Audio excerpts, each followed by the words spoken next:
السلام عليكم، تالتة إعدادي. النهاردة هناخد الجزء الثاني من الحملة الفرنسية على مصر. بس قبل ما نبدأ الدرس بس متنسوش تشتركوا في القناة وتفعلوا الجرس علشان يوصل لكم كل جديد. يلا بينا نبدأ. احنا في الحصة اللي فاتت أو في الحلقة اللي فاتت خدنا آخر جزء، وهي موقعة أبي قير البحرية في أغسطس عام 1798، وعرفنا من الأطراف الأسطول الإنجليزي بقيادة نيلسون وأسطول الحملة الفرنسية. وعرفنا الأحداث بتاعتها إن الأسطول الإنجليزي بقيادة نيلسون قام بإغراق أسطول الحملة الفرنسية في خليج أبي قير، والنتائج محاصرة الأسطول الإنجليزي شواطئ مصر الشمالية، وأدى ذلك إلى القضاء على آمال فرنسا في السيطرة على سواحل البحر المتوسط، وأيضا حرمان الحملة في مصر من إمدادات فرنسا لها، وشعور الجنود الفرنسيين بأنهم محاصرون داخل مصر، وأيضا توقف حركة التجارة الخارجية بالنسبة لمصر. النهاردة هناخد مقاومة الشعب المصري للحملة الفرنسية. يعني مقاومة، بيقولك المقاومة تقصد رفض الشعب أو رفض الشعوب للاحتلال والمظاهرة ودفعه عن البلاد. يعني دفع عن البلاد يعني إخراجه عن البلاد أو من البلاد من مختلف الوسائل. تمام، يبقى مقاومة رفض الشعوب للاحتلال ومظاهره ودفعه عن البلاد بمختلف الوسائل. تعالوا نشوف مقاومة أبناء الصعيد على الحملة الفرنسية. بيقولك فشلت القوات الحملة الفرنسية في إخضاع أهالي الصعيد. طيب ليه؟ لأنه أهالي الصعيد اتبعوا حرب المناوشات والمعارك المتفرقة، دي أنهكت قوة الفرنسيين، وطول الوقت أيضا ساعدهم في ذلك. يبقى اتبعوا حرب المناوشات والمعارك المتفرقة التي أنهكت قوة الفرنسيين. ليه؟ نظرا لطول الوادي. يبقى بما تفسر فشلت قوات الحملة الفرنسية في إخضاع أهالي الصعيد، هنقوله اتباع حرب المناوشات والمعارك المتفرقة التي أنهكت قوة الفرنسيين نظرا لطول الوادي. طيب ايه نتائج فشل نابليون في إخضاع أهل الصعيد؟ أدى ذلك إلى تعاظم الشعور الوطني ونمو الوعي القومي لدى المصريين اتجاه الاحتلال الفرنسي. لا يا عم، ده احنا عندنا شعور وطني ونمو وعي قومي، ازاي انت تخش بلدنا واحنا نسكتولك كده؟ لا، ما ينفعش. يبقى احنا عرفنا مقاومة أبناء الصعيد. يلا بينا ناخد ثورة القاهرة الأولى في أكتوبر عام 1798. أسبابها قيام ثورة القاهرة. إيه الأسباب بتاعتها أو بما تفسر؟ أولا، نابليون قام بفرض ضرائب فاضحة على مين؟ على الشعب المصري. وأيضا تفتيش البيوت بحثا عن الأموال. وأيضا هدم أبواب الحارات لمطاردة عناصر المقاومة. وأيضا هدم الكثير من المباني والآثار والمساجد بحجة تحصين القاهرة. يبقى ايه أسباب قيام ثورة القاهرة الأولى؟ هنقول فرض نابليون ضرائب فاضحة على الشعب، وأيضا تفتيش البيوت، بيخش البيوت كده بيكسروها ويفتشوها عشان يبحثوا عن أموال. ليه؟ علشان يمدوا الحملة بتاعتهم بالمعدات العسكرية. وأيضا هدم أبواب الحارات لمطاردة عناصر المقاومة. احنا مش عايزينش حد يبقى يقاومنا، لازم نطاردوا عناصر المقاومة. وأيضا هدم كثير من المباني والآثار والمساجد بحجة تحصين القاهرة. احنا خدنا الأسباب، هناخد مركز ثورة القاهرة، وقلنا المركز الأزهر الشريف. تمام. أحداثها بيقولك ازدادت شدة المقاومة وامتدت الثورة إلى الأقاليم المجاورة. لا، المعارك اشتدت وامتدت إلى الأقاليم المجاورة. وأيضا قتل حاكم مدينة القاهرة الفرنسي، والحاكم بتاع المدينة قتل. مين هو الحاكم الفرنسي اللي كان حاكم على مدينة القاهرة؟ وأيضا استخدمت قوات الاحتلال الفرنسي سياسة القمع والإرهاب. ليه؟ لكي تخمد الثورة. بدأت معاهم باستخدام القمع والإرهاب لإخماد الثورة. وأيضا دخل الجنود الفرنسيون الجامع الأزهر كده بإيه؟ بالخيول بتاعتهم. إزاي أنت جامع تخش عليه بالخيول بتاعتكم؟ إزاي؟ بيقولك مما أثار الشعور الديني لدى المصريين. طب يلا نشوفوا النتائج. أولا بيقولك إعدام الكثير من الأهالي والثوار، وأيضا فرض الغرامات المالية على التجار والعلماء، وأيضا شروع القوات الفرنسية في تحصين مدينة القاهرة. يبقى إعدام الكثير من الأهالي والثوار، وأيضا فرض الغرامات المالية على التجار والعلماء، وشروع القوات الفرنسية في تحصين القاهرة. احنا يا جماعة هنحصن القاهرة. ليه؟ لأن حصل فيها خراب شامل.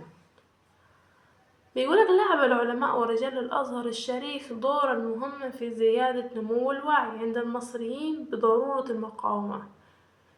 ليه؟ ايه معنى الكلام ده؟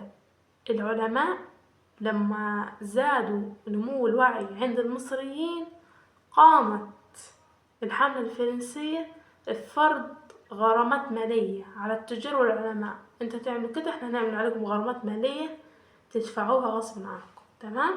يبقى احنا اخدنا ثورة القاهرة الأولى. تعالوا نشوف باقي الدرس بيتكلم عن ايه. تعالوا ناخد الحملة الفرنسية على الشام عام 1799. طيب ايه أسباب الحملة؟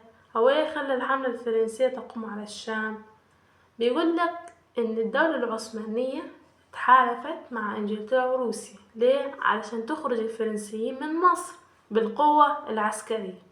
وأيضا الدولة العثمانية قامت بإعداد حملتين لإخراج الفرنسيين من مصر، حملة برية من الشام وحملة بحرية من جزيرة رودس.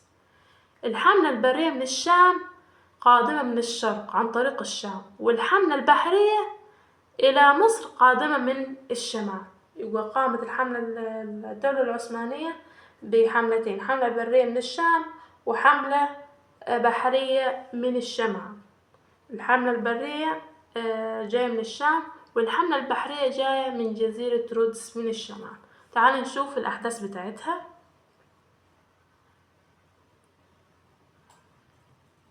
بيقولك خرج نابليون بقواته من جهة العريش إلى الشام في مارس عام 1799. بما تفسر هو ليه خرج من جهة العريش؟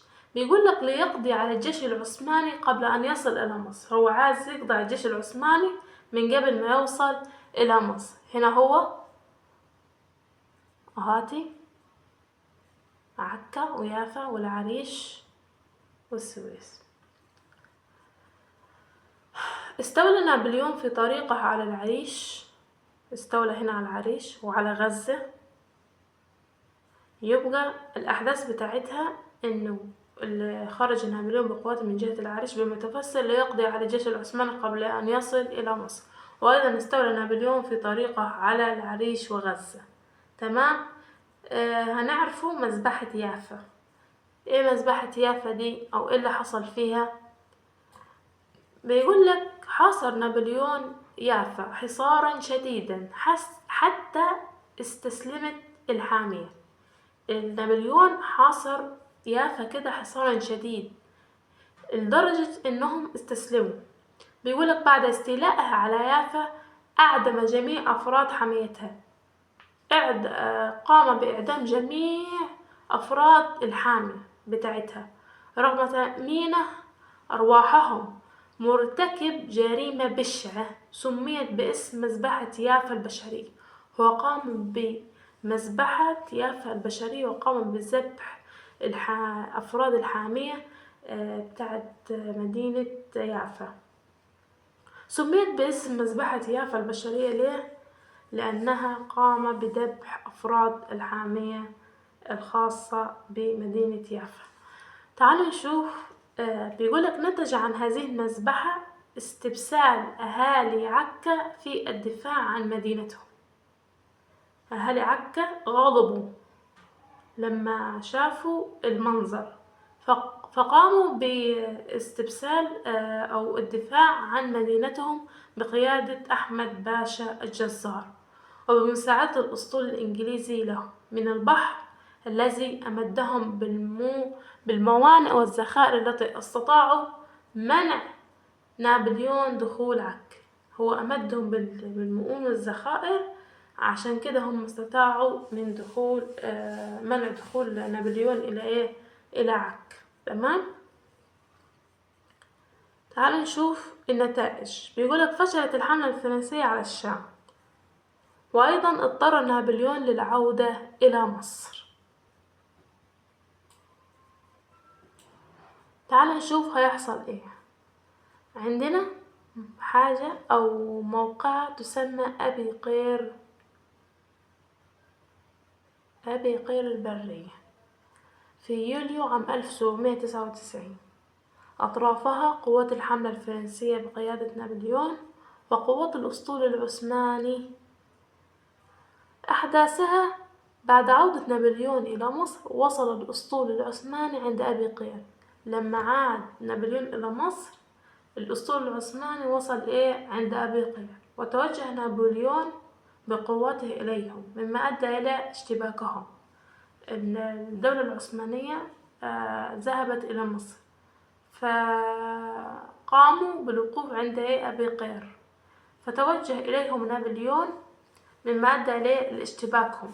يعني عملوا اشتباك مع بعضهم أو صدام مع بعضهم. طيب إيه النتائج؟ هزيمة القوات العثمانية، وأيضا تولي كليبر قيادة الحملة على مصر. طيب ليه كليبر تولى قيادة الحملة على مصر؟ لأن نابليون سافر سرا وترك الحملة تحت قيادة نائبه كليبر. ليه؟ بسبب تحالف الدول الأوروبية ضد فرنسا. نابليون لما شاف إن في تحالف دول أوروبية ضد فرنسا، فسافر سرا إلى فرنسا وترك الحملة تحت قيادة نائبه كليبر.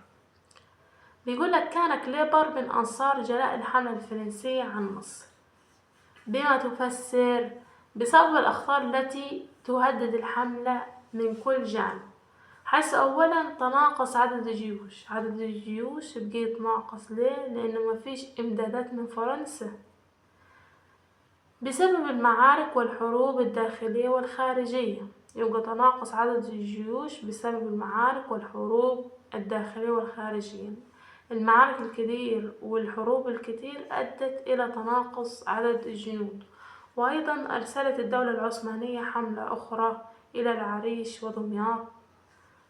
وأيضا عاد المماليك عادوا تاني للمقاومة. تجدد ثورات المصريين في الشرقية وامتدت إلى وسط الدلتا وغربها. أدى كل ذلك إلى اتجاه كليبر للتفاوض مع الدولة العثمانية فيما يسمى باتفاقية العريش عام 1808. تعالوا نشوفوا ايه اتفاقية العريش دي. اتفاقية العريش بين كليبر والدولة العثمانية عام 1800. شروطها بيقولك نصت على خروج الحملة الفرنسية بجنودها إلى فرنسا على نفقة الدولة العثمانية. يعني الحملة الفرنسية تخرج من فرنسا، تخرج إلى فرنسا على نفقة الدولة العثمانية. النتائج: تقدم العثمانيين نحو القاهرة، وأيضا رفض الحكومة البريطانية الاتفاق وطلبها استسلام الجيش الفرنسي كأسرى حرب. وأيضا رفض كليبر طلب إنجلترا، وهاجم القوات العثمانية وأعادها متفرقة إلى الشام مرة أخرى. تمام؟ تعالوا نشوف ثورة القاهرة الثانية. مركزها حيبولاء. أحداثها: قام المصريون بثورة